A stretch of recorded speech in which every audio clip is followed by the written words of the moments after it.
Salut à tous et à tous, j'espère que vous allez bien. Aujourd'hui on se retrouve pour une nouvelle vidéo dans laquelle on va parler du couple formé par Ginny et Harry. Comme vous le savez, Ginny est mon personnage préféré dans la saga Harry Potter et Harry et Ginny forment l'un de mes couples préférés de cette même saga et j'ai énormément de choses à dire sur le sujet parce que vous le savez sûrement, ils ont très mal représenté le personnage de Ginny à l'écran et sa relation avec Harry également. Ce couple a souffert de nombreuses théories et idées soulevées par les fans de Harry Potter qui n'avaient vu que les films et qui devaient se contenter de ça pour expliquer la relation qui liait ces deux personnages alors qu'il n'y avait aucune ambiguïté quant à leurs sentiments dans les précédents volets jusque-là. Et c'est justement là-dessus que j'aimerais revenir pour ceux qui n'ont jamais lu les livres et qui ne savent pas comment s'est formé ce couple. Je voulais remettre les choses au clair et en parler plus en détail dans cette vidéo, histoire de vous expliquer un peu les prémices de cette relation et de vous donner des pistes de réflexion sur le pourquoi du comment ils ont fini ensemble. C'est pas forcément très détaillé dans les livres, mais c'est présenté de manière naturelle et on comprend parfaitement en fait ce que peuvent ressentir ces deux personnages l'un pour l'autre. Donc pour commencer, vous savez sûrement, le personnage de Ginny est introduit dans le deuxième film, plus ou moins en détail on va dire, et c'est la même chose pour les livres, voilà, on la retrouve au cœur de l'action donc, lorsque elle est possédée par le souvenir de Tom Jedusor via son journal intime et qu'elle ouvre involontairement la chambre des secrets. C'est également cette même année qu'elle rencontre pour la première fois Harry, qui est devenu un an avant ami avec Ron Weasley. Ils ont donc échangé quelques mots dans le Poudlard Express et se sont retrouvés dans la même maison à Poudlard, à Gryffondor. Ron a très souvent parlé de Harry, sûrement dans les lettres qu'il écrivait à sa famille, et leur amitié n'a donc plus été un secret pour la famille Weasley à partir du moment où leur plus jeune fils partageait des moments complices avec Harry.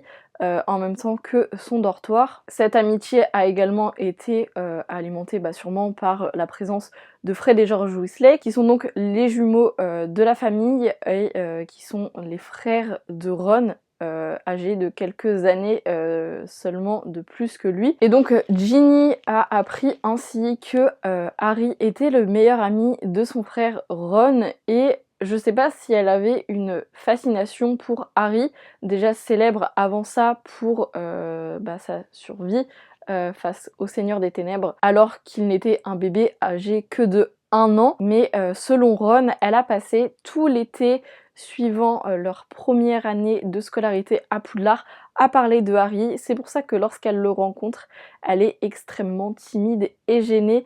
Elle fait preuve à de nombreuses reprises de maladresse en présence de Harry, elle laisse tomber des objets ou elle s'enfuit précipitamment. Elle a des réactions très enfantines et parfois inappropriées envers Harry, qui ne comprend pas vraiment ce comportement de Ginny à son égard, et elle va répéter cela tout au long de l'année scolaire avec lui, en tout cas la première année qu'elle passe à Poudlard, dans la maison Gryffondor également. Comme elle partage la même salle commune que Harry et la même table lors des repas, ça va être des moments très délicats et parfois gênants, notamment cette scène mémorable qu'on n'a que dans les livres où Gilderoy Lockhart décide pour la Saint-Valentin de faire venir des cupidons pour réciter des poèmes aux différents élèves à qui un admirateur secret a écrit pendant toute la journée de la Saint-Valentin, et Harry va donc recevoir un poème de la part de Ginny où elle le compare notamment à un crapaud frais du matin, une phrase que Malfoy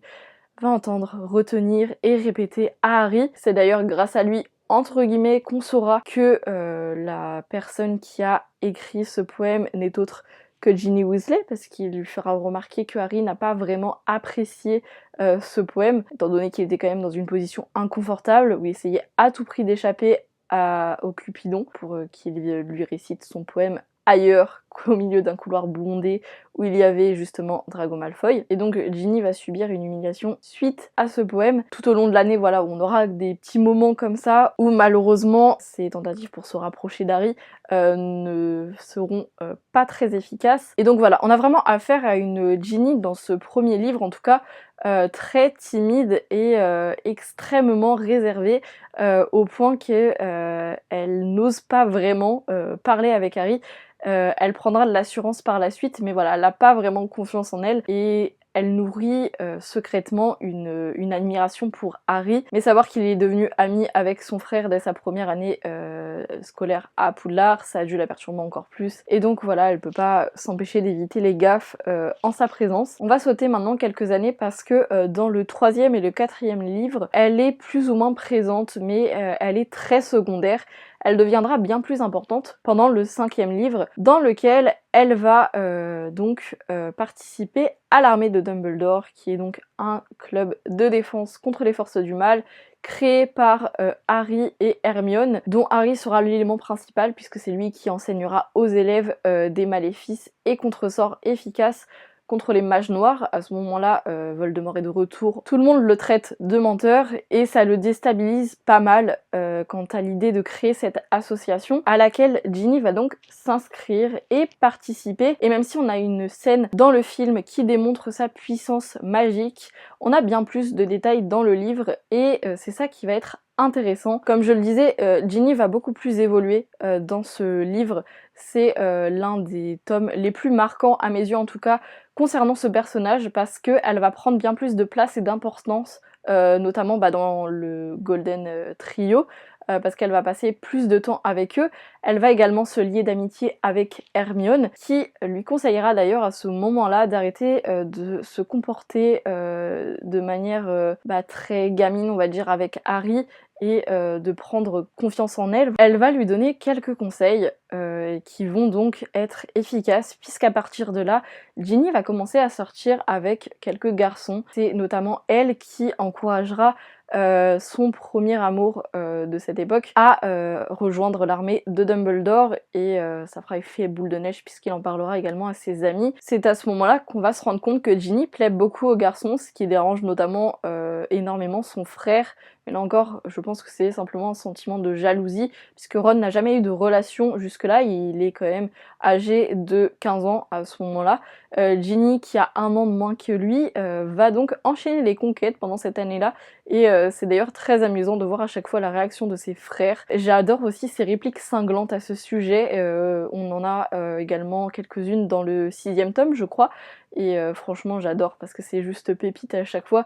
Elle réplique avec beaucoup de répartie à ses frères chaque fois qu'ils s'intéressent à sa vie sentimentale, ce qui a l'air de beaucoup les préoccuper, et notamment Ron durant sa 5e année justement. La 5e année pendant laquelle elle va se rapprocher beaucoup plus du Golden Trio, comme je vous le disais, parce qu'elle est amie avec Hermione et parce que maintenant elle entretient des relations avec Harry. Elle va ainsi se rapprocher davantage de notre héros, et c'est ça qui va l'aider entre guillemets à avoir des relations plus amicales avec lui. En tout cas moins débordantes d'affection et de maladresse, comme ça a été le cas durant les premières années de Ginny à Poudlard. Je pense que c'est grâce à ce changement de personnalité que les garçons ont tendance à davantage se retourner sur elle. Elle est très belle et elle plaît beaucoup aux garçons qui l'entourent, qu'ils soient dans la même année qu'elle ou même qu'ils soient plus âgés, puisqu'elle va sortir avec l'un des camarades de Harry, il me semble pendant le 6e tome. Et je trouve ça vraiment intéressant de voir l'évolution de ce personnage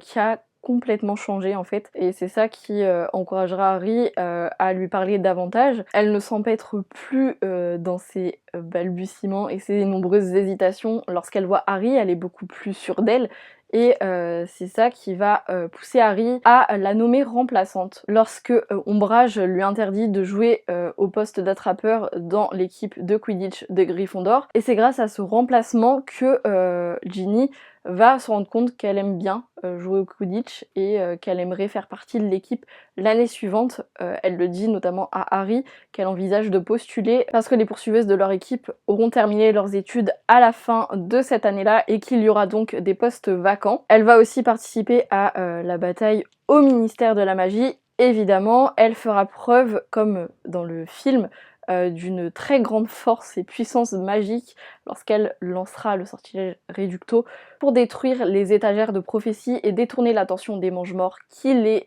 attaquent à ce moment-là. On a bien plus de scènes dans le livre du ministère de la magie où toute la force et toute la puissance de Ginny nous est démontrée. Je ne reviendrai pas en détail dans cette vidéo parce que sinon ça va être beaucoup trop long, mais encore une fois, Harry, qui doutait jusque-là des capacités magiques du Silver Trio dont fait partie Ginny, donc le Silver Trio composé de Luna, Neville et Ginny, va se rendre compte qu'en réalité Ginny est extrêmement puissante. Et c'est quelque chose qui sera appuyé d'ailleurs dans le 6e roman auquel on vient, parce que dans cette scène mémorable où Ombrage enferme dans son bureau les élèves désobéissants qui essayaient à ce moment-là de pénétrer ses défenses. Pour s'en libérer, Ginny va lancer un maléfice de chauve-furie, maléfice très redouté par les frères Weasley, dont ils parleront d'ailleurs, je crois, une fois ou deux pendant le roman.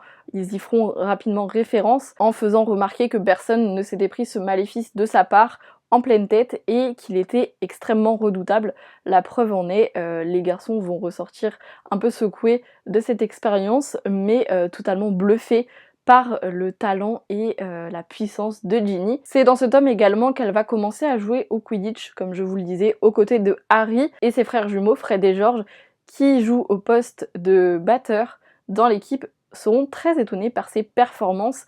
Et Hermione expliquera simplement que Ginny, lorsqu'elle était plus jeune, empruntait leur balai à ses frères et volait tour à tour dessus pour s'entraîner, ce qui explique pourquoi elle est aussi douée au poste de poursuiveuse. C'est elle notamment qui va inscrire de nombreux buts en faveur de l'équipe de Gryffondor, là où son frère Ron laisse entrer beaucoup plus de buts de la part de l'équipe adverse. Ginny va inverser la tendance en s'emparant du sous-wafle le plus souvent possible, et c'est elle qui va faire remporter la victoire à Gryffondor grâce à ça, je crois, à un moment donné, dans un des matchs qui fait s'affronter deux maisons de l'école, il me semble. Donc voilà, tout ça pour montrer que Ginny a beaucoup évolué entre sa première année à Poudlard et là en l'occurrence sa 5e année pendant laquelle elle va donc se mettre en couple avec Harry. Ce qu'il faut savoir du côté de Harry, c'est que jusque-là il l'a considérée simplement comme la sœur de Ron. Il la regardait pas plus que ça, il ne s'intéressait pas plus que ça à elle, il n'avait pas vraiment de véritables sentiments pour elle. Jusqu'à sa 5e année en tout cas, il était attiré par Cho Chang, qui est donc l'attrapeuse de l'équipe de Serre d'Aigle, mais leur relation va se terminer assez rapidement et Harry ne va plus éprouver aucun sentiment pour elle très rapidement. Et c'est très explicite dans le 5e tome. Et donc dans le 6e, il va passer énormément de temps avec Ginny durant l'été. Il va retourner chez les Weasley, il va se rapprocher beaucoup plus d'elle, il va partager beaucoup plus de moments avec elle, notamment lorsqu'ils joueront tous ensemble au Quidditch. Et c'est ce qui va rapprocher davantage ces deux personnages. Ce qui explique notamment les sentiments de Harry qui commence à évoluer envers Ginny. On a un moment très marquant au début de l'année lorsque il assiste à son premier cours de potion. Le professeur Slughorn va donc leur proposer une potion d'amour, l'amortensien il me semble, ou un filtre d'amour, quelque chose comme ça, je sais plus exactement, mais en tout cas les effluves, les parfums qui se dégagent de cette potion sont censés leur faire penser à la personne à laquelle ils sont attirés. Et Harry sentira l'odeur d'un parfum de fleurs qu'il est persuadé d'avoir senti au terrier mais qu'il n'arrive pas à identifier, et plus tard il se rendra compte qu'il s'agit donc du parfum de Ginny. Donc on a là un petit indice concernant les sentiments que Harry commence à éprouver envers Ginny, et ce sont des sentiments qui vont se développer bien plus tout au long de l'année, notamment lorsque, je vous le disais, Harry surprendra Ginny en train d'embrasser Dean, donc son partenaire du moment, dans un couloir de l'école. Il est à ce moment-là avec Ron qui est complètement révolté par le comportement de Ginny, comme à chaque fois qu'il l'aperçoit avec un garçon finalement, et Harry va approuver le comportement, la réaction de Ron. Jusque-là il était plutôt indifférent, mais cette fois on a vraiment un ressenti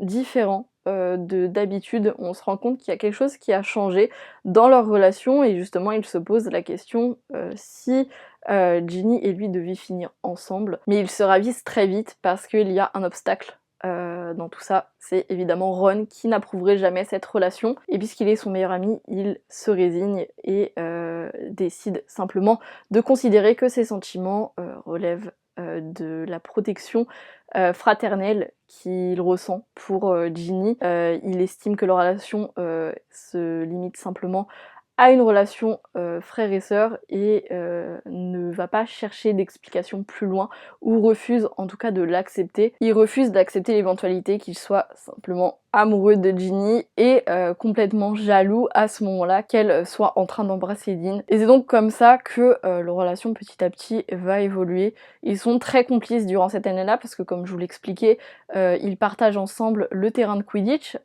où Harry joue toujours au poste d'attrapeur et maintenant devenu capitaine de l'équipe de Gryffondor. Il a recruté Ginny au poste de poursuiveuse et il va partager innocemment des moments comme ça où ils riront ensemble. Et même si Ron n'est jamais très loin vu qu'il joue au poste de gardien, il va quand même saisir ces instants précieux à ses yeux et ça lui fera du bien tout simplement d'échanger avec Ginny. Et c'est d'ailleurs suite à un match de Quidditch que les Gryffondors ont remporté que Harry va tout innocemment, sans vraiment réfléchir, l'embrasser et finalement Ron acceptera cette relation. Ils sortiront ensemble que quelques mois ou semaines il me semble avant que Harry se sépare d'elle puisqu'il décidera de ne plus retourner à l'école l'année suivante, de partir à la chasse aux Horcruxes comme vous le savez et il préfère ne pas mêler Ginny à tout ça. Donc il choisira de mettre de la distance entre eux pour que Voldemort ne se serve pas d'elle contre lui. Il voulait la protéger en faisant ça et Ginny réagira d'ailleurs mais d'une façon très belle et lui fera une petite déclaration en disant qu'elle a toujours aimé cette façon d'être chez lui, des mots qu'il supportera pas d'ailleurs et il préférera s'éloigner avant de revenir sur sa décision. Mais voilà, je trouve ça très beau, vraiment, leur histoire, je l'ai trouvée très touchante du début à la fin. Ils se retrouveront l'été suivant chez les Weasley pour partager un dernier moment tous les deux, un dernier moment complice avant de partir à la chasse aux Horcruxes et de finalement se retrouver de nouveau à la fin de la bataille de Poudlard, durant laquelle Ginny a combattu très vaillamment et s'est montrée également d'une bienveillance folle envers les autres élèves. Elle a d'ailleurs réitéré le combat de Harry dans l'armée de Dumbledore l'année suivante et aux côtés de Neville et Luna, ils ont fait perdurer cette association avec des petits actes de délinquance à Poudlard par-ci par-là pour montrer que la rébellion ne s'éteindra jamais. Et puis la fin on la connaît tous évidemment, Harry et Ginny vont finir par se marier ensemble et par avoir 3 enfants. Voilà, une belle fin pour conclure cette histoire et surtout une belle façon de terminer cette vidéo par ce souvenir heureux de les savoir à jamais ensemble et partager désormais de beaux moments en famille comme Harry l'avait tant espéré finalement. Lui qui regrettait de ne pas avoir passé assez de temps avec elle à la fin de sa 6e année lorsqu'il a décidé de rompre avec Ginny. Il a finalement désormais toute la vie pour en profiter et c'est une belle conclusion. Voilà, moi je trouve que ce couple est d'une beauté et d'une richesse vraiment. Je les trouve très complémentaires et très beaux ensemble. Je sais qu'il est beaucoup critiqué justement, on leur reproche la rapidité de leur relation parce qu'elle est très peu développée dans les films et que certains ont tendance à dire que Harry a simplement ensorcelé Ginny avec un filtre d'amour pour qu'elle tombe amoureuse de lui. Je peux comprendre ce point de vue mais encore une fois c'est juste ignorer la complexité de ce couple comme elle est présentée dans les livres. Pour ceux qui seraient curieux de le découvrir un peu plus précisément, je vous invite à aller lire les livres vraiment parce que ça en vaut le coup. À mes yeux c'est vraiment un couple crédible au final quand on lit en tout cas les livres et je trouve ça dommage de s'arrêter à la manière dont ils ont été représentés à l'écran qui n'est pas du tout fidèle à la réalité. Donc voilà, j'espère que cette vidéo vous a plu, n'hésitez pas à me donner votre avis en commentaire sur ce couple, à me dire quel est votre couple préféré dans Harry Potter, peut-être un couple qui a été tout aussi négligé dans les films. Et puis moi, je vous retrouve donc bientôt pour une nouvelle vidéo. Et en attendant, je vous embrasse tous très fort. Salut!